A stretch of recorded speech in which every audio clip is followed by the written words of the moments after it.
ഈ കാണുന്നതാണ് ഫിറോഷ റോഡിലെ 5-ാം നമ്പർ വസതി.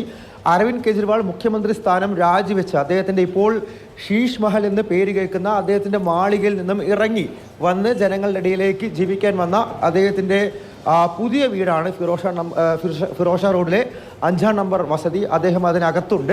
ഒരു 10:30-11 മണിയൊക്കെ ആകുമ്പോൾ അദ്ദേഹം ഇതിന് തൊട്ടടുത്തുള്ള ഇവിടുന്ന് നടക്കാനുള്ള ദൂരം മാത്രമാണ് നമ്മുടെ ആം ആദ്മി പാർട്ടിയുടെ ആസ്ഥാനത്തേക്കുള്ളത്. ഫിറോഷ റോഡിൽ നിന്നും തൊട്ടപ്പുറത്തുള്ള കാനിങ് ലൈനിലാണ് ആ ആസ്ഥാനമുള്ളത്.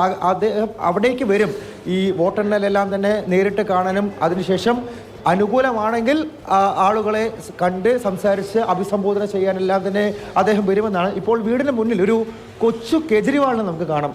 അരവിന്ദ് കെജ്രിവാളിനെ പോലെ മീശയൊക്കെ വരച്ച് ഒരു കുഞ്ഞു കുട്ടി ആം ആദ്മി പാർട്ടിക്ക് പിന്തുണ അർപ്പിച്ചുകൊണ്ട് അദ്ദേഹത്തിൻ്റെ പാരൻറ്റിനൊപ്പം പിതാവിനൊപ്പം എത്തിയിരിക്കുകയാണ്.